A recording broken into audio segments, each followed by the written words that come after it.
জোনাকি চায় রবি চরণে তব একটি ভিক্ষার দান। রাত্রি যায় যবে বিরস শশী তাহারে বিদায়ের গান। যে গান ছাড়া মোর জগৎ মাঝে নিজের আর কিছু নাই। যে গান ভুলে গেছি কৃপায় তব স্মরণে ফিরে পেতে চাই। এই কবিতার রবি হলেন স্বয়ং রবীন্দ্রনাথ ঠাকুর। কবিতার লেখিকা জোনাকি হেমন্তবালা দেবী। রবীন্দ্রনাথ যাকে বলেছেন অসামান্যা মহিলা।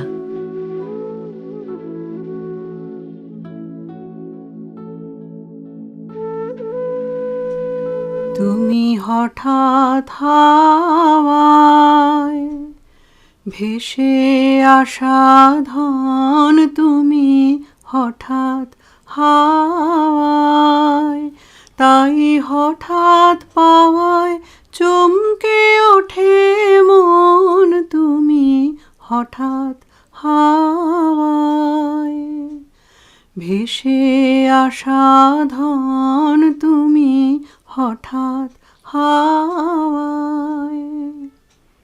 গোপন পথে আপন মনে বাহির হও যে কোন লগনে। কে এই হেমন্তবালা দেবী? রবীন্দ্রনাথের সঙ্গে হেমন্তবালা দেবীর যোগাযোগই বা হলো কি করে?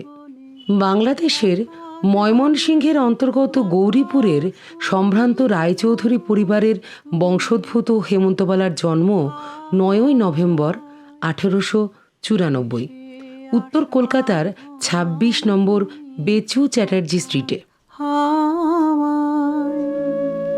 জীবনের অনেকটা সময় অতিবাহিত হয় পিতৃভূমি গৌরীপুরে। পিতা ব্রজেন্দ্র কিশোর রায়চৌধুরী, মাতা অনন্তবালা, ভ্রাতা বীরেন্দ্র কিশোর, ভগ্নী বসন্তবালা। পিতার প্রশ্রয়ে ছেলেদের সঙ্গে খেলাধুলো, পায়ে প্যাড বেঁধে ক্রিকেট খেলা, পাখোয়া যে বাবার মতো করে বোল তোলা। অন্যদিকে ধর্মপরায়ণ মা অনন্তবালার কাছ থেকে ব্রত কথা শোনা, ঘর সংসারের কাজ শেখা, গান শোনানো, কখনো বা মায়ের নির্দেশে ভক্তিমূলক গান রচনা করা। এইভাবেই বেশ কাটছিল ছেলেবেলার দিনগুলো। হেমন্তবালার জীবনের সুখের এই অধ্যায় শেষ হয় মাত্র 10 বছর বয়সে। কারণ তার বিবাহ হয় নাটোরের মহারাজা জগদীন্দ্রনাথ রায়ের ভাগ্নে, রংপুর ভিতরবন্দের জমিদার ব্রজেন্দ্রকান্ত রায়চৌধুরীর সঙ্গে।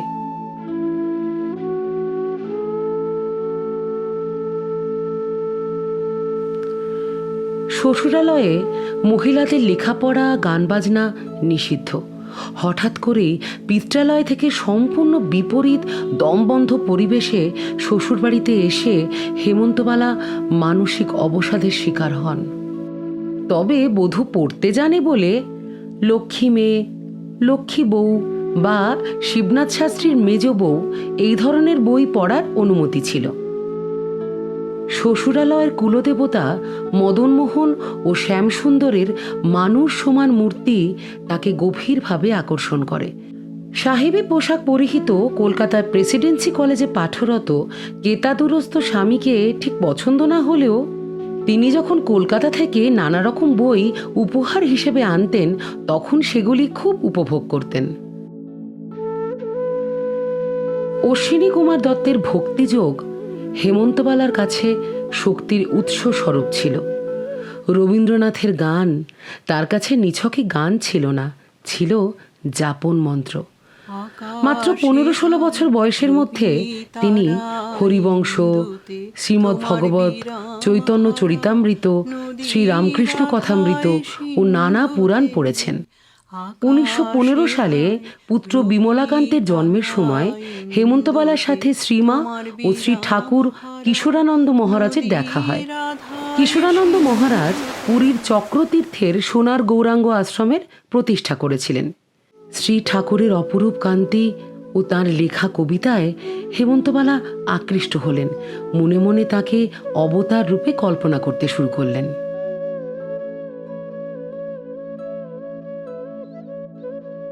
দুর্ভাগ্যবশত এই সময় হেমন্ত শ্বশুরবাড়ি ও বাপের বাড়ির প্রেস্টিজের লড়াইয়ের শিকার হন। পিতার নির্দেশে মা ও বিধবা বোন সহ পুরীর বাড়িতে থাকতে বাধ্য হন তিনি। মা অনন্তবালা প্রায় জোর করে হেমন্তবালাকে বৈষ্ণব ধর্মে দীক্ষিত করেন। অন্তর থেকে সায় ছিল না, শ্বশুরালয়েরও আপত্তি ছিল, কিন্তু তাকে ধর্মের কঠোর অনুশাসনে বাধা হলো। ব্রজেন্দ্র কিশোর তুচ্ছ কারণে হেমন্তবালাকে শ্বশুরালয়ে না পাঠানোর কঠিন সিদ্ধান্ত নেন। শ্বশুরালয় থেকে স্বামীর দ্বিতীয় বিবাহের হুমকি দেওয়া হলে তিনি সম্মতিপত্র পাঠিয়েছিলেন। শুধু তাই নয়, 1 বছর বয়সী পুত্র বিমলাকান্তকে তুলে দিতে বাধ্য হলেন স্বামীর পরিবারের হাতে।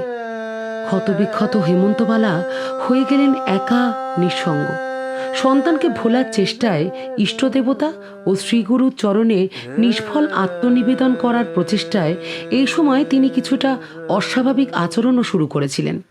পুরীর আশ্রম থেকেও নানাবিধ চক্রান্তের শিকার হয়ে নির্বাসিত হলেন। স্ত্রীকে কিন্তু ব্রজেন্দ্রকান্ত অত্যন্ত স্নেহ করতেন।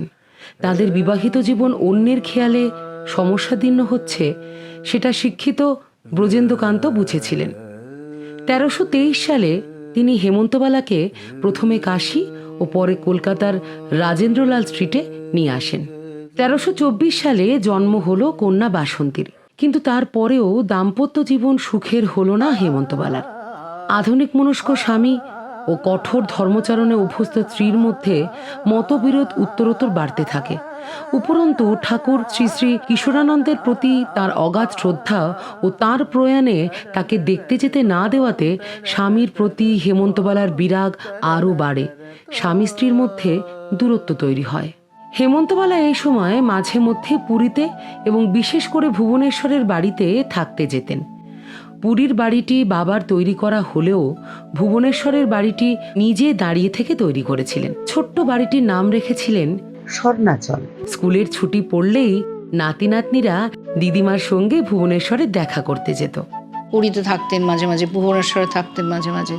আমরা ছুটিতে যেতাম, দিদিমার বাগানে আমরা খেলতাম, দৌড়াদৌড়ি করতাম, দিদিমা হাসি মুখে দেখতেন আমাদের। সেই দৃশ্যটা আমার ভাসে চোখের ছবির মতো। অন্ধকার ঘরে আমি আর দাদা দিদিমার কোলে মাথা রেখে শুয়ে শুয়ে দিদিমার মুখের তৎক্ষণাৎ বানানো যেসব গল্প আমরা শুনছি, আর সেই শব্দ ঝংকার, তার অনুরণন, চিত্রকল্প, ওইটুকু বয়সে আমাকে অন্তত ভীষণভাবে মুগ্ধ করেছিল। এই জন্যে আমি মনে হয়েছিল আমি একটা রূপকথা জগতে চলে গেছি।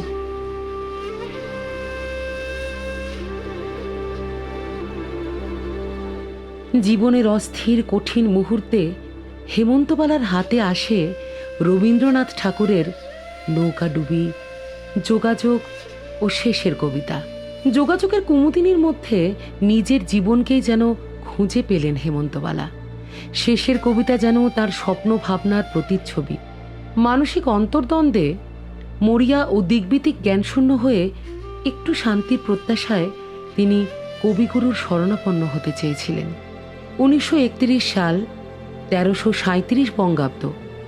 আবেগ বিভল হেমন্তবালা কবিকে প্রণাম জানিয়ে চিঠি লেখা শুরু করলেন। শ্বশুরবাড়ির লোকজন চিঠি লেখার কথা জানতে পারলে যদি রাগ করেন, সেই ভয়ে প্রথমের দিকে হেমন্তবালা জোনাকি, খদ্দতবালা, দক্ষবালা এইসব ছদ্মনামে কবিকে চিঠি লিখতেন।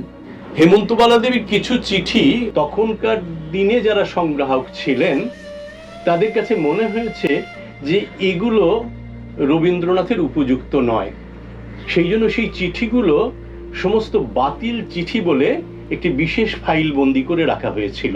শান্তিনিকেতনে চিঠি সংরক্ষণের দায়িত্বে থাকা সুধীরচন্দ্র সেগুলিকে পাগলা ফাইল নামে একটি বিশেষ ফাইলে রাখতেন। হেমন্তবালার চিঠিগুলো প্রথমে ওই পাগলা ফাইলে স্থান পেয়েছিল, কিন্তু হেমন্তবালার অধ্যাবসায়, লেখার বাঁধনি, ছদ্মনামে লেখার প্রবণতা কবিকে আকর্ষণ করেছিল। 1926 সালে ইউরোপে ভিক্টোরিয়া ওকাম্পোর সহযোগিতায় আয়োজিত চিত্র প্রদর্শনীতে কবিগুরু প্রভূত সম্বর্ধনা ও ভালোবাসা পান।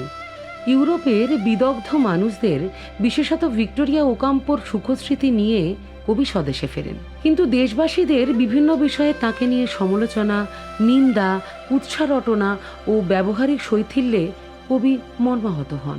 কিন্তু তিনি ভীষণ মর্মাহত হয়ে ফিরলেন এই জন্যে যে তার বন্ধু বান্ধব যা কিছু তার অ্যাডমায়ার প্রশংসা করেছেন যারা, যেসব মানুষ সব বিদেশি, তারা সব ওখানে রয়ে গেল, বিশেষ করে ভিক্টোরিয়া ওকাম্পো। তাকে তিনি আর দেখবেন না, আর কোনোদিন তাদের সঙ্গে দেখা হবে না। ভারাক্রান্ত হৃদয়ে তিনি কলকাতা এলেন। তারপরে তার যে মনের ভাবটা আমরা বেশ বুঝতে পারি চিঠিপত্রে এবং অন্যান্য লেখায়, যে তিনি বিমর্ষ হয়ে থাকতেন। হঠাৎ একটা পত্রবান এলো, সেটা কে না জোনাকি বলে এক মহিলা। তার চিঠিপত্রে একটা অদ্ভুত ধরনের একটা মহিলা হয়ে যে স্পর্ধা এবং কি বলবো আত্মবিশ্বাসের সঙ্গে তিনি রবীন্দ্রনাথের সঙ্গে কথোপকথন করেছেন চিঠির মাধ্যমে, এটা কল্পনা করা যায় না, কেউ করতে পারেনি। জোনাকি ওরফে হেমন্তবালা হয়ে উঠলেন কবির নতুন পত্রবান্ধবী। 1931 সালে হেমন্তবালার প্রথম চিঠিটি ছিল একটি কবিতা। কবি উত্তর দিলেন, কল্যাণিয়া জোনাকি, তুমি আমার অন্তরের আশীর্বাদ গ্রহণ করো। দ্বিতীয় চিঠিটিও একটি কবিতা। এ যেন হেমন্তবালার এক আত্মনিবেদন। শ্রী শ্রী ঠাকুর যখন সদ্য প্রয়াত, আশ্রম আর সংসারের টানা পড়েনে দিশেহারা হেমন্তবালা চাইলেন রবীন্দ্রনাথের চরণে শরণ নিতে। প্রবীণ কবির শেষ বয়সের কবিতাগুলিতেও যেন নতুন রং লাগলো। বিথিকা, পত্রপুট, পলাতকা ইত্যাদি কাব্যগ্রন্থ এই সময় রচিত হয়েছিল। যুক্তি দিয়ে তর্ক দিয়ে লিখেছেন, আর রবীন্দ্রনাথ সাধ্যমতো উত্তর দিয়েছেন, কখনো অবহেলা করেনি। এক একটা চিঠি তো প্রায় 12-14 পৃষ্ঠা প্রথম দিকে, যেমন 1931 শুরু হলো লেখা। প্রথম দিকে চিঠিগুলো সব ধর্ম বিষয়ক, আধ্যাত্ম বিষয়। সেই চিঠির বিষয়বস্তু দিদিমা পেলেন কোত্থেকে, আমার প্রশ্ন এলো। তারপরে মার কাছ থেকে শুনেছি, আমি নিজেও দিদিমার লেখা পড়েছি। পড়াশোনা করতেন খুব বেশি, খুব পড়তেন, বই পড়তেন এবং ধর্মশাস্ত্র পড়তেন। দিদিমা তার যে দীক্ষাগুরু তাদের কথা শুনতেন। তাতে কি এতটা পরিবর্তন হয়, এতটা জ্ঞান লাভ করা যায়? ঐতিহাসিকভাবে ঠিক যে ভিক্টোরিয়া ওকাম্পোর সঙ্গে পরিচয়ের পরে হেমন্তবালার সঙ্গে রবীন্দ্রনাথের পরিচয় হয়, কিন্তু দুটোর পরিচয়ের ধরন একটু আলাদা বলেই আমার মনে হয়। ভিক্টোরিয়া ওকাম্পোর সঙ্গে এক ধরনের ইমোশনাল সম্পর্ক স্থাপিত হয়েছিল, ফলে সেই ধরনের অজস্র চিঠি লিখেছেন, কেতকী কুশারি ডাইসন সেগুলো নিয়ে আলোচনা করেছেন। আর পূরবী কাব্যগ্রন্থের কথা সবাই আমরা জানি। কিন্তু হেমন্তবালা দেবীর সঙ্গে যে সম্পর্কটা, সেটাতে হেমন্তবালা দেবীর ব্যক্তিত্ব এরকম না হলে অত চিঠি রবীন্দ্রনাথের কাছ থেকে বেরোতে পারতই না। অর্থাৎ রবীন্দ্রনাথ ইনভলভড হয়ে গেছেন পুরো ব্যাপারটাতেই, এবং ইনভলভ হয়েছে, তার চরিত্রটা একটু আলাদা। ভিক্টোরিয়া ওকাম্পোর সঙ্গে যে বললাম একটা আবেগের, একটা মানসিক সঙ্গ, মানসিক সাহচর্য তিনি পেয়েছেন। হেমন্তবালা দেবীকে কিন্তু তিনি ওই যে বললাম যে একটা ভারতীয় সমাজের কথা আসছে, আমাদের পরিবারের কথা আসছে, ভারতীয় সমাজের কথা আসছে, দরিদ্রদের কথা আসছে, এমন একটা সামাজিক প্রেক্ষাপট চলে আসছে। রবীন্দ্রনাথ দেশের কথা ভাবছেন, ধর্মের কথা ভাবছেন, এটা ভিক্টোরিয়া ওকাম্পোতে আমি পাই না। কাহারো কাছে মনের সুখ দুঃখের কথা উদ্ঘাটন করিবার কাহারও নিকট হইতে একটু সান্ত্বনার বাণী শোনার প্রয়োজন ছিল। আমি নাম ঠিকানা গোপন করিয়া তাহাকে পত্র লিখিতাম এবং উত্তরও পাইতাম। এমন করিয়া আমার অদৃশ্য অপরিচিত এক ভদ্রলোক, এক বিরাট পুরুষকে আমি খেলার পুতুল রূপে কল্পনা করিয়া তাহাকে লইয়া দিন কাটাইতাম। রবীন্দ্রনাথের অন্তিম চিঠির তারিখ 10ই মে 1941, অর্থাৎ রবীন্দ্রনাথের প্রয়াণের কিছুকাল পূর্ব অবধি দীর্ঘ 10 বছর ধরে চলে উভয় পক্ষের এই পত্রধারা। হেমন্তবালা রবীন্দ্রনাথকে প্রায় 300টি চিঠি লিখেছিলেন। প্রত্যুত্তরে রবীন্দ্রনাথ লিখেছিলেন 264টি। আমি যখন বিশ্বভারতী আর্কাইভে কাজ করতে গিয়েছি, আমি দেখেছি 876 নম্বর ফাইল, তার বোধহয় 7টা বা 8টা ভলিউম আছে, যেগুলো এখন ইমেজ আকারে রাখা আছে। সেখানে দেখেছি 16-17 পাতার দীর্ঘ চিঠি, 21 পাতার 20 পাতার দীর্ঘ চিঠি রবীন্দ্রনাথকে তিনি লিখেছেন অনর্গলভাবে, এবং তাতে তার সাংসারিক জীবন, তার নানা রকম দ্বন্দ্বায়িত মনোভাব, তার মধ্যে তার লেখার কথা সমস্ত কিছু উঠে এসেছে। চিঠিপত্র নবম খণ্ড 1964 সালে নবম খণ্ড প্রকাশিত হওয়ার পর আমি দিদিমাকে একবার বিস্মিতভাবে দেখলাম যে এটা আমার দিদিমা। কারণ রবীন্দ্রনাথ 264টা চিঠি শুধু দিদিমাকেই লিখেছেন এবং প্রত্যেকটি চিঠি পড়লে মানে শিহরিত হতে হয় বিষয়বস্তুর বৈচিত্র্যে, এবং রবীন্দ্রনাথের নিজস্বতা, রবীন্দ্রনাথের অনুভূতি, রবীন্দ্রনাথের আন্তরিকতা, দুঃখ, বেদনা, আনন্দ, কৌতুক সব ওর মধ্যে আছে। দুঃখবালা একটি চিঠিতে নিজের জন্য একটি কবিতা চান, যা কোথাও প্রকাশ করা যাবে না। কবি সেই আবদার মেটালেন, লিখলেন নিহারিকা। পরবর্তীকালে যদিও এটি প্রবাসী পত্রিকা ও বিচিত্রিতা কাব্যগ্রন্থে ছাপা হয়েছিল। কবির সাথে পরিচিত হওয়ার পর হেমন্তবালার প্রথম জন্মদিনে কবি উপহার দিলেন অপূর্ণ কবিতাটি। পরিশেষ কাব্যগ্রন্থে পরে এটি সংযুক্ত হয়। হেমন্তবালার লেখা ব্যর্থ কবিতাটি রবীন্দ্রনাথ বিচিত্রা পত্রিকায় প্রকাশ করেছিলেন। শ্রী চরণেশ্বর দাদা, প্রতিদিন প্রতি মুহূর্তে সকল ত্রুটি বিচ্যুতি, কর্তব্য হেলন ইত্যাদির মধ্যেও ঠাকুরের করুণাধারার বর্ষণ স্থগিত হয় না। আপনার চিঠি আজকাল আমার নানা দুঃখ কষ্টের সান্ত্বনাদায়ক, বিধাতার করুণা স্নিগ্ধ অমৃত প্রলেপ। যখনই ভীষণ কষ্ট হয় ঠিক সেই সময়েই পেয়ে যাই। তার যে মনন, তার যে প্রজ্ঞা, তার স্বামী তা বুঝতে পারেননি। তাই একটা সময়ে এসে তিনি একেবারেই সংসার ত্যাগ করতে চেয়েছিলেন। তিনি একেবারে আধ্যাত্মিক দিকে চলে গেছিলেন এবং তিনি চেয়েছিলেন পুরীতে গিয়ে তার মনকে শান্ত করা। কিন্তু পুরীতে গিয়ে তার যে আশ্রমের জীবন তিনি যাপন করেছিলেন, সেখানে আপাত দৃষ্টিতে হয়তো কিছুটা তার মন প্রশমিত হয়েছিল, কিন্তু তা সত্ত্বেও তার মন কিন্তু পুরোটা শান্ত হয়নি। কারণ পুরীতে গিয়ে সেই আশ্রমিক যে জীবনযাপন করে তিনি হয়তো আধ্যাত্মিকতার দিকে ঝুঁকেছিলেন, কিন্তু তারপরেও তিনি রবীন্দ্রনাথকে যখন চিঠি লিখছেন, তিনি নিজেকে বলছেন নীরহারা আশ্রয়চ্যুত পাখি। অর্থাৎ পুরীতে যে আশ্রয়টা খুঁজেছিলেন, সেই নীরটা, সেই আশ্রয়টা তার মনকে শান্ত করতে পারেনি। যে মন শান্ত করেছিল জোড়াসাঁকো। আর এখানেই তাদের সম্পর্কের অনন্যতা। আমার এখন একমাত্র আশ্রয় বই, পুঁথি আর আমার দাদা। আমি অনেক দূরে এসে পড়েছি। আমাকে এখন আর আশ্রমে এবং ভক্তরাজ্যে কেউ ফিরিয়ে নিয়ে যেতে পারবে না, একমাত্র মাতৃদেবী ছাড়া। আপনি আমার বিশ্রাম নিন, শান্তিনিকেতন। আমি ক্লান্ত অবসন্ন দেহ মন নিয়ে গঙ্গা স্নান করে বিশ্রাম করতে চাই। যাত্রী আমি, আপনার কোলে আমার সেই ধর্মশালা। আপনি আমার ভালোবাসার ও আদরের ধন, আবার আপনি আমার স্নেহময় পিতা, করুণাময় গুরু, বাৎসল্যময়ী জননী। আপনি হয়তো ভাবেন রোজ রোজ পাগলামি করে এক একখানা চিঠি লিখে আমার সময় নষ্ট করে দেয়, এ কি উপদ্রব। কিন্তু আমি তো বলেছি আমি পাগল, আমি এমনিই করব, এতেই আমার তৃপ্তি। না হয় আপনি আমার চিঠি পড়বেন না, ফেলে রাখবেন। এক চিঠিতে রবীন্দ্রনাথ লিখছেন, চিঠিতে এরকম বুকে যাওয়া একটা বিশেষ বিদ্যা সবাই পারে না, তুমি পারো। সহজ কথা সহজে বলার শক্তি খুবই দুর্লভ। আপন ভাষা সকলের আপন আয়ত্তে নেই। রবীন্দ্রনাথের সংস্পর্শে এসে হেমন্তবালা লোকান্তরিত গুরুকে এই মহাপুরুষের মধ্যে কল্পনা করে শান্তি লাভের পথ খুঁজছিলেন। তার কাছ থেকে কিছু আদেশ পেয়ে যেন বর্তে যান, এই ছিল তার মনের অবস্থা। তুমি যদি তোমার অবকাশ কাল সাহিত্য রচনায় নিযুক্ত করো, তাহলে তোমার মন ভালো থাকবে, আর তোমার স্বাভাবিক রচনা শক্তির ব্যবহারের দ্বারা বঙ্গ সাহিত্যেও তার ফল ফলবে। আপনি বলেন আপনি গুরু নন, গুরুমশাই নন, পণ্ডিত নন, কিন্তু আপনি যথার্থ আচার্য, অধ্যাপক, শিক্ষক। আপনি পৃথিবীর দৈহিক, মানসিক, সামাজিক ও আধ্যাত্মিক সকল রোগের চিকিৎসক। দুজন মানুষ পরস্পরের কাছে দাবি করছেন, এমনকি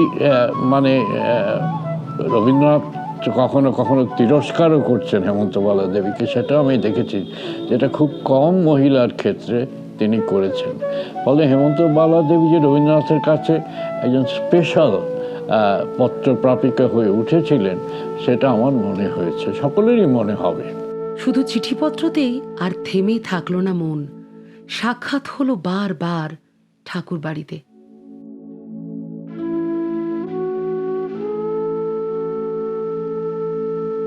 এসো হেমন্ত, তুমি ভালো আছো? রবীন্দ্রনাথের ঘরে ঢুকলেন হেমন্তবালা দেবী। হেমন্তবালা আনন্দে আত্মহারা। এতদিনে শরণদাতাকে চাক্ষুষ করার সৌভাগ্য হলো। দিন বৈষ্ণবী ঠাকুর বাড়িতে আভিজাত্যের কথা ভেবে ভয় পেয়ে একসময় একটি চিঠিতে লিখেছিলেন, অভিজাত ভবনে ধনী বিদগ্ধ জনতার মাঝে আমি গিয়ে দাঁড়াবো কি করে? আমার দুয়ার তোমার জন্য সারাক্ষণ খোলা রইল। হেমন্তবালার সাথে প্রথম সাক্ষাতের পর রবীন্দ্রনাথ চিঠিতে লিখেছিলেন, সেদিন তোমায় দেখে আমি গভীর আনন্দ পেয়েছি। বুদ্ধিতে উজ্জ্বল তোমার মুখশ্রী, ভক্তিতে সরস মধুর বাণী আমার মনে রইল। রবীন্দ্রনাথ কলকাতায় এলেই হেমন্তবালা যখন তখন চলে আসতেন রবীন্দ্রনাথের কাছে। কবি সেই অধিকার দিয়েছেন। সকলে ভয় দেখাচ্ছে, তুমি কেন ওখানে যাচ্ছ, জোড়াসাগর যেও না, মা বলছেন যেও না, তুমি ব্রাহ্ম হয়ে যাবে, এসব বলছে রয়েছে। কিন্তু দিদিমা তো শোনেননি। সবচেয়ে বড় কথা, যেভাবে যিনি যেতেন আমরা এখন ভাবলে আমাদের লজ্জা করে, রাত্রিবেলা চলে গেলেন পিসিমাকে, পিসশাশুড়িকে সঙ্গে নিয়ে, বেশ নোংরা একটা কাপড় পরে। এরকমভাবে ভাবা যায় না, কারণ তার সঙ্গে সম্পর্কটা এমনই হয়েছিল, রবীন্দ্রনাথ যে তাকে ভীষণ করুণা করেন, ভালোবাসেন, স্নেহ করেন, ওটা উনি বুঝতে পেরেছিলেন। এবং তার চরণে যে আত্মাহুতি, আত্মদান, সম্পূর্ণভাবে তিনি সেটা করতে চেয়েছেন। গিয়ে যে পায়ের তলায় বসতেন, পায়ে হাত বুলোতেন, সেটাই তার হচ্ছে জীবনের সবচেয়ে সান্ত্বনা। আর স্বামীর কাছে সেটা সেই সম্পর্কটা হয়নি। স্বামী একেবারে আলাদা, বিদেশি ভাবাপন্ন, তার সব সাহেব সুবোধের সঙ্গে ভাব আলাপ, নাটোরের রাজবাড়ি, মামা বাড়ি, তাদের জীবনযাত্রা আলাদা। তিনি হেমন্তবালাকে যা করতে বলতেন, হেমন্তবালা সেটা পারতেন না। থিয়েটারে যাও, সিনেমা যাও, গাড়ি করে বেড়াও না কেন, ঘোড়ায় চড়ে বেড়াও না, ঘোড়ায় গাড়িতে করে বেড়াও না কেন, তো হেমন্তবালা সেই ধরনের ছিলেন না। কাজেই ওনার মনের তৃপ্তি, আত্মার শান্তি ওই জোড়াসাঁকোতে রবীন্দ্রনাথের পায়ের কাছে বসে থাকা। হেমন্ত আসেন বহু ব্যবহারে হীনবর্ণ আটপৌড়ে শাড়িতে। মুগ্ধ দৃষ্টিতে কবি হেমন্তর দিকে তাকিয়ে থাকেন, কষ্ট পান, নিজের পছন্দের নানা জিনিস উপহার দেন। হেমন্ত উপহার গ্রহণ করেন আর মধুর ঝগড়া রসিকতায় লিপ্ত হন। অনেক সময় হয়েছে যে রবীন্দ্রনাথ তার জন্য রাতে অপেক্ষা করছেন লাল পাঞ্জাবি পরে, তখন তিনি রবীন্দ্রনাথকে অনায়াসে কৌতুক করে বলছেন যে বড় হয়ে বসে আছো কোণে কে। আবার এই মানুষটি রবীন্দ্রনাথকে বলছেন যে আমি আশ্রয় চাইছি, আমাকে কি আশ্রয় দেবে না, আমি হয়তো তোমায় বারবার বিরক্ত করছি, কিন্তু সেই বিরক্ত না করে আমি পারবো না। অর্থাৎ রবীন্দ্রনাথের মতো মানুষকে তিনি সেই স্পর্ধা কোট আনকোট দেখাতে পেরেছিলেন, তার মনকে মেলে ধরার। তর্কাতর্কি করতে করতে, আলাপ আলোচনা করতে করতে, ঠাট্টা রসিকতা ব্যঙ্গ কৌতুক কি বাদ দিয়েছে। কখনো কখনো রাগ করেছেন, আবার কখনো কখনো বলছেন তুমি তো অনেকদিন লেখো না, কি হয়েছে, তুমি কি বাড়িতে কোনো অশান্তি হয়েছে, এরকমও ভেবেছেন। আবার উপহারগুলো গ্রহণ করেছেন, হেমন্তবালা যা পাঠাতেন তিনিও পাঠাতেন। হেমন্তবালার শেষ চিঠিতে রবীন্দ্রনাথের পাঠানো ছেলেবেলা বইটির উল্লেখ আছে, যা ছিল রবীন্দ্রনাথের থেকে পাওয়া শেষ উপহার।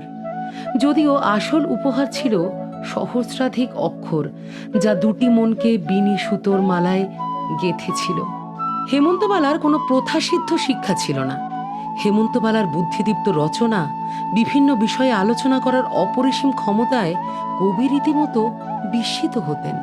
হেমন্তবালা দেবীকে লেখা চিঠিগুলো রবীন্দ্রনাথের দার্শনিক ভাবনার যে প্রতিফলন ঘটেছিল, এটা রবীন্দ্রনাথ খুব ভালোভাবে অনুভব করেছিলেন।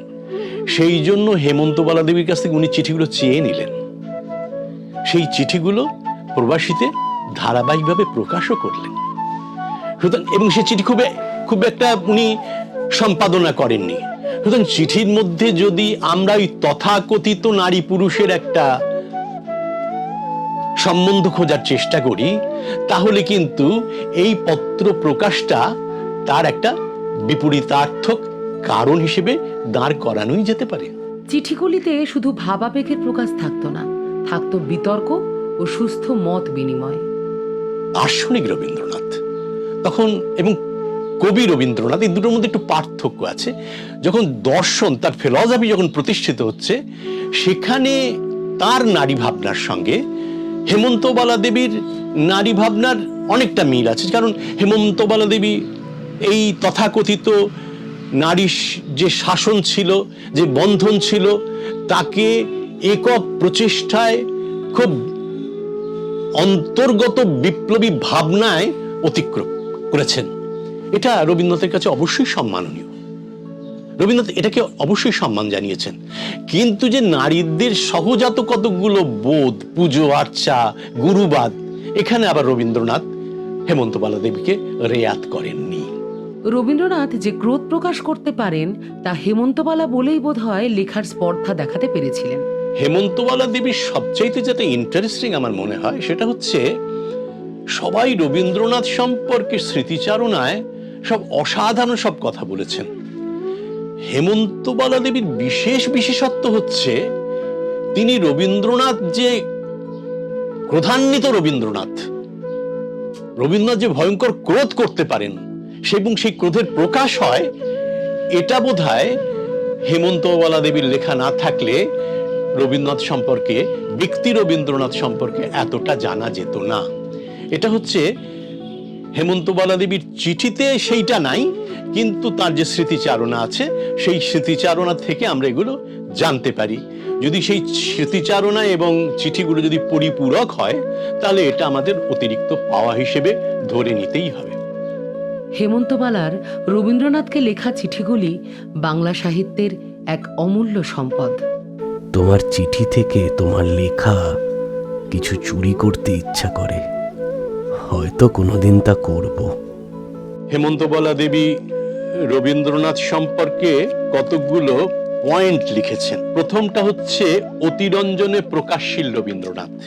তারপরে বলছেন দ্বিতীয় এক রবীন্দ্রনাথ আছেন, তিনি সারগ্রাহী, গুণগ্রাহী, দোষ বর্জন ও গুণ অর্জনে যত্নশীল।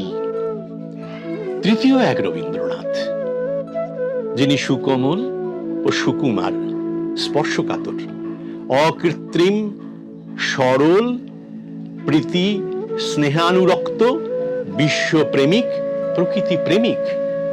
চতুর্থ এক রবীন্দ্রনাথ, যিনি অদ্ভুত স্বভাব, কখনো আত্মকেন্দ্রিক, কখনো বর্মাবৃত চিত্ত। পঞ্চম এক রবীন্দ্রনাথ, যিনি ভাবুক, শিল্পী এবং কবি।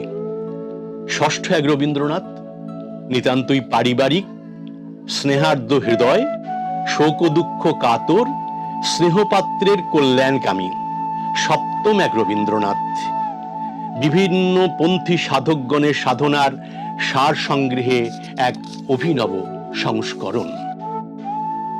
অষ্টম এক রবীন্দ্রনাথ, যিনি তুষ্ণীভৃত, নিমিলিত নেত্র, মৌনী, বিবিক্ত, চিন্তাশীল, একক। তারপরে বলছে কি রোষদীপ্ত রবীন্দ্রনাথ, মৌনী, তার ভ্রুযুগল কুঞ্চিত, ক্রোধের ঈষৎ উপক্রমে তাহার অন্যদিকে মুখ ফিরাইয়া নৈর্ব্যক্তিক তিরস্কার। আমার মনে হয় রবীন্দ্রনাথ সম্পর্কে হেমন্তবালা দেবীর যে ভাবনা, তার এটা বোধহয় সবচাইতে বড় সংক্ষিপ্ত সার। আর রবীন্দ্রনাথের সংক্ষিপ্ত সারটা যদি আমরা খুঁজতে চাই, তাহলে তো চিঠিগুলোর মধ্যেই আছে। চিঠিপত্র নবম খণ্ড পড়লেই তার একটা হদিশ পাওয়া যাবে। এইরকম করেই এগিয়ে চলছিল দিন। 1941 সালের 7ই অগস্ট, 22শে শ্রাবণ, আসে রবি যাপনের অন্তিম লগ্ন। যে রবীন্দ্রনাথ অন্য না ফেরার দেশে চলে যাচ্ছেন, তিনি কিন্তু সেই সময় যাত্রা করেছিলেন, যখন শেষ মুহূর্তে বুঝতে পারলেন যে সত্যি রবীন্দ্রনাথকে বিদায় জানাতে হবে, তিনি কিন্তু সেই মুহূর্তে আর রবীন্দ্রনাথের কাছে থাকেননি, চলে এসেছিলেন বাড়িতে। কারণ তার কাছে রবি যাপন তাদের দুজনের মেলবন্ধন এবং রবীন্দ্রনাথ যতদিন ছিলেন পৃথিবীতে সেটাকেই ধরে রাখতে চেয়েছিলেন। তাই রবীন্দ্রনাথের চলে যাওয়ার শেষ যাত্রার মুহূর্তের সাক্ষী তিনি হননি, কারণ তিনি চেয়েছিলেন রবি যাপন তার কাছে যেন অনন্ত থাকে। রবীন্দ্রনাথের প্রয়াণের পর তিনি কলকাতায় থাকতে চাইলেন না, চলে গেলেন কাশীতে মায়ের বাড়ি গৌরীপুর নিবাসে। প্রতিষ্ঠা করলেন রবীন্দ্র চর্চা কেন্দ্র, রবিবর্তিকা। তবে এই প্রতিষ্ঠান 6-7 মাসের বেশি স্থায়ী হয়নি। হেমন্তবালা যখন রবীন্দ্রনাথ চলে যাওয়ার পর, রবীন্দ্রনাথের প্রয়াণের পর 1941-এর পর কাশীতে গেলেন। তারপরে বেশ কিছুদিন পরেই যখন পুরীতে স্থায়ীভাবে বসবাসের জন্য গেলেন, সেই সময়টায় বেশিরভাগ চিঠিপত্র, তার সাহিত্য রচনা, এই জায়গাটা ভীষণভাবে এসে পড়লো। কারণ তিনি পুরোপুরি একা থাকতেন, চাকর বাকর নির্ভর হয়ে থাকতেন, একা থাকতেন। কিন্তু যেটা সমস্যা হচ্ছিল, বয়স বাড়ছিল হেমন্তবালার, এবং চাকর বাকরদের সঙ্গে চিরকালই ছোটবেলা থেকে ওরকম একটা বড় পরিবারে যেহেতু তার বড় হওয়া, বেড়ে ওঠা, সেই জন্য যখন বিয়ে হলো সেটাও একটা ওরকম জমিদার পরিবারে, জমিদার বংশে। ফলত ওর একটা বেহিসেবি খরচ করারও একটা প্রবণতা ছিল। সেই আর্থিক দিকে যখন একটা অনটন হতো, টান পড়তো, তখন কিছু সমস্যা তৈরি হতো চাকর বাকরদের মাইনে দেওয়া নিয়ে, অতিরিক্ত বই কেনা নিয়ে। কিন্তু আমরা একটা জিনিস বুঝতে পারি ওই জায়গাটা থেকে, দ্বন্দ্ব বিড়ম্বিত তো আমরা মোটামুটি প্রত্যেকেই, হেমন্তবালা আলাদা করে নন। কিন্তু হেমন্তবালা যদি আরেকটু পারিবারিক সাপোর্ট পেতেন, আরেকটু অর্থনৈতিক দিক থেকে স্বাধীন হতে পারতেন। তার বাবা বলেছিলেন যে মেয়ের দায়িত্ব আমি নিলাম অর্থনৈতিক দিক থেকে, যখন শ্বশুরবাড়ি ছেড়ে এলেন হেমন্তবালা। স্বামী যদি তার পাশে আরেকটু সহজভাবে দাঁড়াতে পারতেন, তাহলে হয়তো আমরা আরেকটা নতুন নারী হেমন্তবালাকে পেতাম, যেটা বোধহয় অনেক ক্ষেত্রে আমরা পেলাম না। আমার কি কোনো সংসার ছিল? যেমন লেখা লেখা খেলা, তেমনি সংসার খেলা খেলে গেছি। কোথায় তার অস্তিত্ব চিহ্ন? হেমন্তবালা ছিলেন জীবনযুদ্ধে পরাজিত, সংসারে থেকেও একাকিনী এক নারী। যখন হাতটা তার অথর্ব হয়ে গেল রিউমাটিক আর্থ্রাইটিসে, তখনও একা বাঁকা অক্ষরে আমাদের কাছে লিখতেন ছোট গল্প, পোস্টকার্ডে গল্প, কবিতা। বাঙালি মহিলা ওরিয়েন্টালজিস্ট আমার দিদিমা বোধহয় প্রথম। কারণ যখন ভুবনেশ্বরে বাড়ি করলেন, তখন তো চারদিকে ফাঁকা, জঙ্গল টঙ্গল, রাজারানী মন্দিরের কাছে একা থাকতেন। তখন আমার কাছে একটা ডায়েরি আছে, পাখির ডায়েরি বলে। সেখানে কেবলই নানা রকম পাখির আকৃতি, প্রকৃতি, এই সমস্ত শীষের স্বরলিপি। ইষ্টিকুটুম কোন বেলা কত রকম ডাকে, কোকিল কত রকম ডাকছে, দোয়েল কত রকম ডাকছে। তখন 60 বছর বয়স হয়ে গেছে, 65 হবে। ভুবনেশ্বরে ঘুরে ঘুরে এসব দেখছেন।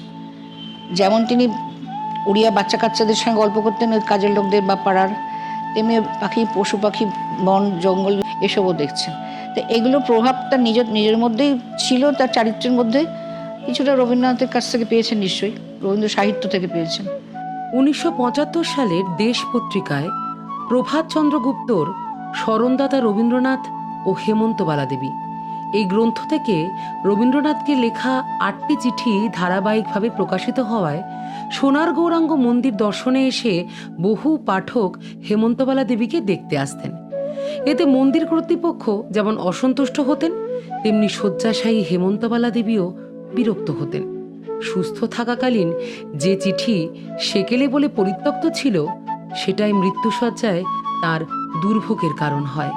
অত বড় আশ্রম, তখন অনেক রমরমা ছিল। হ্যাঁ, সেখানে ঠাকুর দেখবে না, বলছে কোথায় হেমন্তবালা দেবীকে আমরা তাকে দেখবো। তা রাগ হবে না? একটা ভক্ত, সে তো ওদেরই সমান, তাকে কেন দেখবে? আর বিশেষ করে তুমি কেন লিখতে দিলে দেশ পত্রিকায়, সেটা হেমন্তবালার ওপর রাগ হয়ে গেল। তো লিখতে দেবেটা কি? প্রভাতচন্দ্র গুপ্ত লিখেছেন, স্মরণদাতা রবীন্দ্রনাথ হেমন্তবালা দেবী, ওরা সিরিয়ালি বেরোতো। তার সঙ্গে 8টা চিঠি ছিল। তো সেইটাতে রাগ করেছে, হেমন্তবালা কিছু করার ছিল না। তখন তো তার সম্পত্তি তো রবীন্দ্রভারতীর, চিঠিপত্র তো রবীন্দ্রভারতী, বিশ্বভারতীর। তো হেমন্তবালা তো জানতোই না বোধহয়, তাকে বকাবকি করতো, তোমার জন্য সব খারাপ হয়ে যাচ্ছে পরিবেশ, সব এসে তোমার খোঁজ করছে। হেমন্তবালার শরীর ও মন দুই একদম ভেঙে পড়েছে বুঝতে পেরে মৈত্রেয়ী দেবী পুরী থেকে কলকাতায় ফিরে বাসন্তী বাগচিকে জানান। জামাতা ডক্টর নিখিলচন্দ্র বাগচি ও কন্যা বাসন্তী তৎক্ষণাৎ চিকিৎসার জন্য হেমন্তবালাকে সিআইটি রোডের নিজেদের ফ্ল্যাটে নিয়ে আসেন। এর মাত্র 15 দিন পরে 1976 সালের 1 জুন হেমন্তবালা দেবীর জীবনদীপ নির্বাপিত হয়। দিদিমার লেখার ভঙ্গি এবং বিষয় একটা বিশেষ যুগকে তুলে ধরে। সেই যুগটা দিদিমাদের কালের, কিন্তু দিদিমা চেয়েছিলেন আরো অগ্রসর হতে। সেই মানে আগেকার দিনে যে সামাজিক পরিবেশ, আগেকার দিনের মেয়েদের জীবনযাত্রা যেমন তুলে ধরছে, তেমনি আধুনিকতা যে প্রবেশ করছে, জীবন যে পাল্টাচ্ছে, সেটাও দিদিমা লিখতে ভোলেননি। সেইগুলো কেন মানুষ গ্রহণ করলো না, কেন প্রকাশ বা প্রচার হলো না? আমার কাছে এটা বিরাট প্রশ্ন আজও। নিজের অপূর্ণ স্বপ্ন তিনি পূরণ করতে চেয়েছিলেন তার কল্পিত নারী চরিত্রগুলির মধ্যে। গভীর সংসার, ললিতা গৌরী, ভীমকেতু, ইরানী এই রচনাগুলিতে এর প্রতিফলন আছে।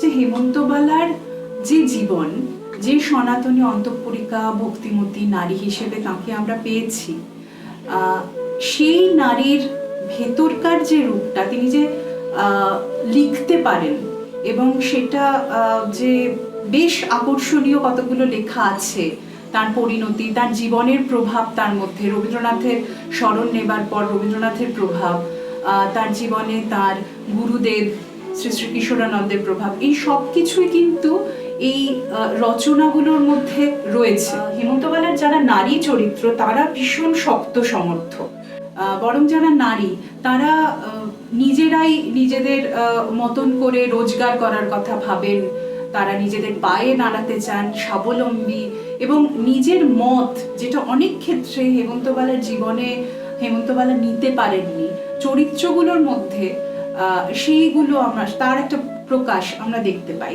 হেমন্তবালা ভীষণ ভালো রূপকথা লিখতেন, যে রূপকথা তিনি চাকর বা চাকরানীদের কাছ থেকে শুনেছিলেন, সেই রূপকথাগুলো কিন্তু তিনি লিখেছেন এবং রবীন্দ্রনাথ সাধুবাদ দিয়েছেন। তা আমি বলতাম যে তোমার জন্য আমি কি করবো বলো তো, সবাই তো জেনে গেছে তুমি কি, তোমার চিঠিপত্র নবম খণ্ড তখন বেরিয়ে গেছে, তা আমি তোমার জন্য কি করবো? যে তুই করবি না কিছু, আমার জন্য করবি। বা শেষের জীবনেও বলেছে চিঠিতে। তা আমি মনে মনে ভাবি যে আমি দিদিমা বলে করিনি, আমি রবীন্দ্রনাথ বলেই করেছি। যিনি রবীন্দ্রনাথকে চিনিয়েছেন সেটা আমার দিদিমা। রবীন্দ্রনাথকে চিনে তিনি আমাদের আত্মা, তিনি আমাদের শান্তি। সেই রবীন্দ্রনাথ তো দিদিমারও শান্তি। দিদিমার জন্যই আমি তাকে পেয়েছি, ভালো করে ঘনিষ্ঠভাবে চিনেছি, নাহলে আমি এত ভালোভাবে পড়তাম না হয়তো। আমি বাবা মা ছাড়া পঞ্চম ব্যক্তি বোধহয় অশরীরী রবীন্দ্রনাথ। চারদিকেই তার বই, চারদিকে তার রেকর্ড, অজস্র রেকর্ড। যে নতুন রেকর্ডটা বেরোচ্ছে RPM, দিদিমা অর্ডার দিতেন, রাগিনী বলে একটা দোকান ছিল এখানে, তারা আমাদের বাড়িতে পৌঁছে দিত। বই নতুন বেরোলে আমরা পেয়ে যেতাম। তারপরে মাও কিন্তু দিদিমা অর্ডার ছিল।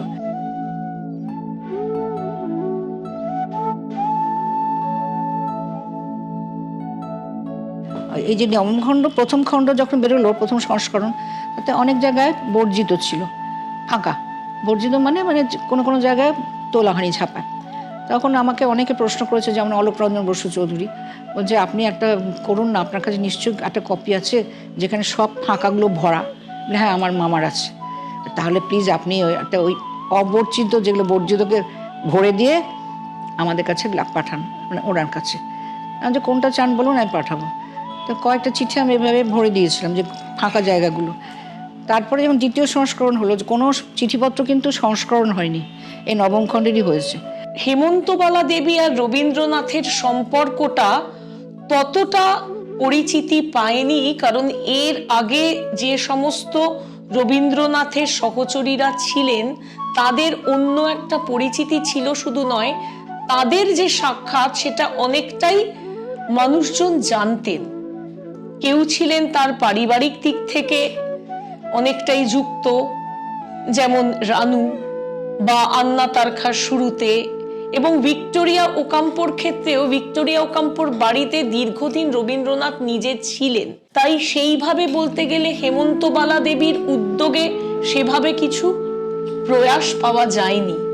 আর দ্বিতীয়ত হচ্ছে হেমন্তবালা দেবী সেই স্বীকৃতিটা ওই কারণেই পাননি কারণ হেমন্তবালা দেবীর প্রকাশিত রচনা খুব কম, অপ্রকাশিতই বেশি, যেটা তার নাতনি জয়ন্তীদি সঙ্গে আমার যখন প্রথম সাক্ষাৎ হয় তিনি তখন আমায় বলেছিলেন, প্রায় সুটকেস দিয়ে দেখিয়েছিলেন যে এত লেখা আছে হেমন্তবালা দেবীর যেগুলো প্রকাশ করাই তখনও হয়নি। তাই অন্যান্যদের ক্ষেত্রে বলা যায় যে এক্সপোজারটা পাওয়া গেছিল, হেমন্তবালা দেবীর ক্ষেত্রে যায়নি। আর দ্বিতীয়ত হেমন্তবালা দেবী সেই সময় কবিকে যে চিঠিগুলি লিখেছিলেন তার বেশিরভাগই প্রকাশিত হয়নি।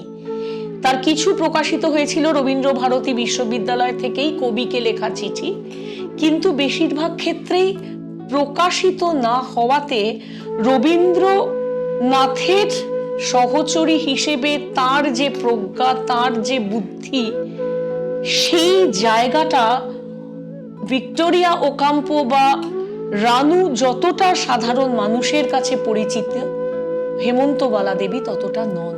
আজকালকার দিনে, আজকে গত 100 বছরের মধ্যে যে মহিলা সমালোচকরা বা লেখিকারা মহিলা সাহিত্যিকদের নিয়েই লিখছেন, কিন্তু হেমন্তবালাকে বাদ দিয়ে। কেন? হেমন্তবালা কিন্তু জগৎ ছাড়া কেউ না, কিন্তু একটা ঠিকই যে উনি ব্যতিক্রমী।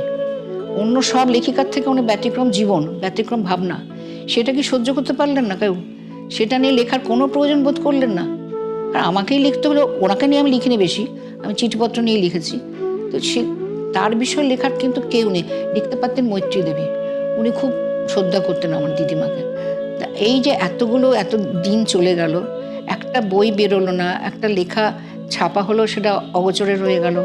মানে এত অবহেলা আমি ঠিক আর কারোর সম্বন্ধে ভাবতে পারি না, কেন হলো? তার জীবদ্দশাতে যেটা তিনি বারবার চেয়েছিলেন একদম শেষ জীবনে, যে তার গল্প উপন্যাস ইত্যাদি প্রকাশিত হোক, তিনি চেয়েছিলেন তিনি উপার্জনক্ষম হন, সেইটা বোধহয় তিনি পাননি।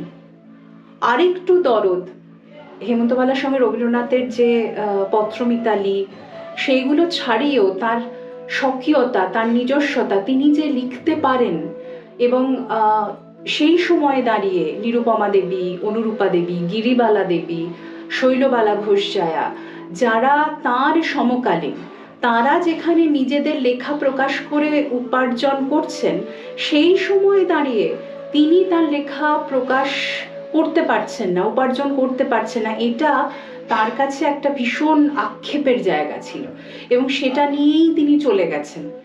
আমার মনে হয় তার দৌহিত্রী জয়ন্তী সান্যাল, আমি যার কাছে চিরকৃতজ্ঞ, আমার গবেষণা হতো না যদি দিদিনা আমাকে সাহায্য করতেন।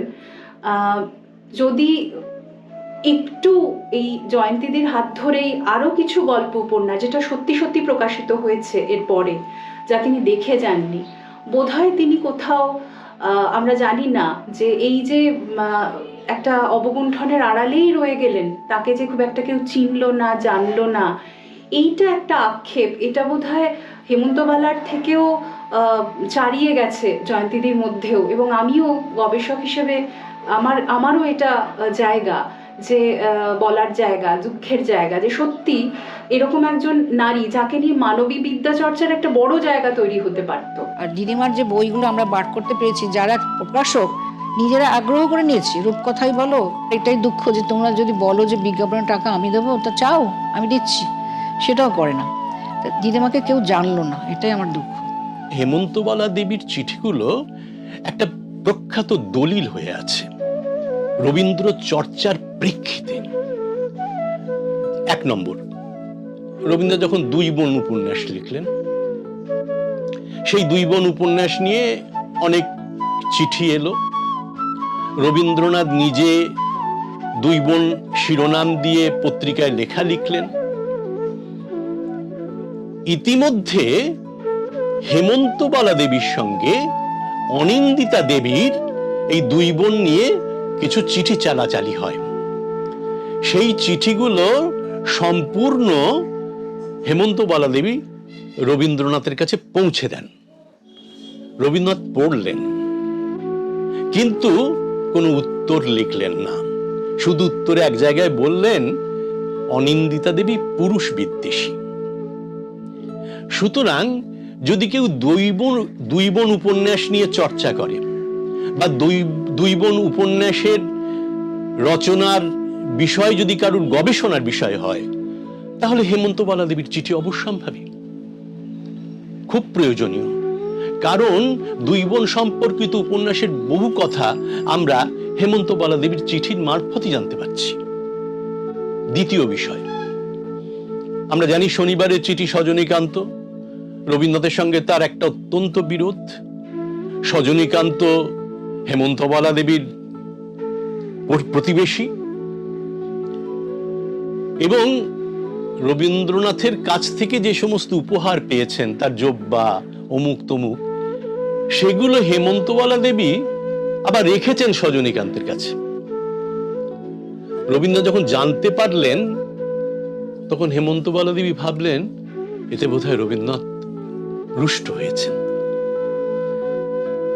রবীন্দ্রনাথ উত্তর লিখছেন যে না, এই একটা অদ্ভুত রবীন্দ্রনাথকে চেনা। শনিবারের চিঠিতে প্রতিনিয়ত গালাগালি, যদিও এটাই সজনীকান্তের শেষ পরিচয় নয়। সজনীকান্ত রবীন্দ্রনাথের ওই জিনিসগুলো হেমন্তবালা দেবীর কাছ থেকে যেগুলো পেয়েছিলেন সেগুলো সযত্নে রেখেছিলেন এবং শেষ পর্যন্ত হেমন্তবালা দেবীকে ফেরত দিয়েছিলেন। কিন্তু তার চাইতে বড় কথা হচ্ছে, ওই সজনীকান্তকে বলা হয় রাম ভক্ত হনুমানের মতো। শেষ পর্যন্ত সজনীকান্ত রবীন্দ্রনাথেরই গুণগ্রাহী হয়ে পড়লেন। কিন্তু যখন এই ঘটনাগুলো ঘটছে, তখন কিন্তু রবীন্দ্রনাথের সঙ্গে সজনীকান্তের সদ্ভাব নেই। তাহলে এই যে একটা অবস্থা, মাঝখানে হেমন্তবালা দেবী, একদিকে সজনীকান্ত, একদিকে রবীন্দ্রনাথ, এই উভয়ের মধ্যে যে পারস্পরিক একটা বোঝাপড়া, এই বোঝাপড়ার জন্য এই চিঠিগুলো খুব প্রয়োজনীয়। হেমন্তবালা দেবীর জন্মদিনে উনি একটা কবিতা লিখে দিলেন। তো রবীন্দ্রনাথের একটা বিশেষ বৈশিষ্ট্য ছিল, কবিতা যেদিনই লিখুন, কবিতার শেষে যে বিষয়টাকে নিয়ে কবিতা লেখা হচ্ছে উনি সেই তারিখটা দিতেন। হেমন্তবালা দেবীর কবিতাতেও সেই তারিখটা দিয়েছেন, হেমন্তবালা দেবীর জন্মদিন উপলক্ষে, কিন্তু কবিতাটা তার আগেই লেখা। সুতরাং এই কবিতা নিয়ে যারা গবেষণা করবে, কবিতার রচনাকাল নিয়ে যারা পর্যালোচনা করবে, সেক্ষেত্রেও হেমন্তবালা দেবীর চিঠি এবং কবিতারাও তাদের গবেষণা একটা অন্যতম উপকরণ। আমি ভাবিনি কখনো ডকুমেন্টারি হবে, কারণ অনেক লেখালেখি অনেকে করেছে, অনেক বই বেরিয়েছে, দিগ্বিজয় দে সরকার, প্রভাতচন্দ্র গুপ্ত, সজনীকান্ত দাস, জগদীশ ভট্টাচার্য, কিন্তু ঠিক ডিটেইলে তো হেমন্তবালার অন্তরঙ্গ জীবনটা তো কেউ তুলে ধরেনি, তার নিজের জীবন কথা ছাড়া। আর ছবিতে বিশেষ করে, ছবিতে তো একেবারেই না, যেটা তুমি করছো, তোমরা করছো, সেটা আমার কাছে খুব আশ্চর্য লেগেছে যে তোমরা এই বিষয়টা কি করে ইন্টারেস্টেড হলে, কারণ এটা কেউ জানেই না, কত লোক জানে। হেমন্তবালা দেবীর সৃষ্টি অক্ষয় অম্লান হয়ে বিরাজ করুক সাহিত্যাকাশে।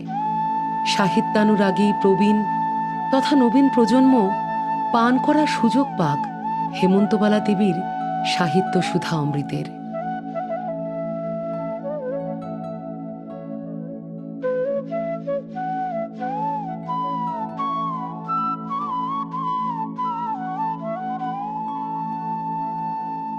মালা হতে খসে পড়া ফুলের একটি দল, মাথায় আমার ধরেতে দাও, ওগো ধরেতে দাও। মালা হতে খসে পড়া ফুলের একটি দল, মাথায় আমার ধরতে দাও, ওগো ধরতে দাও। মালা হতে খসে পড়া ফুলের একটি দল, মাথায় আমার ধরতে দাও, ওগো ধরতে দাও।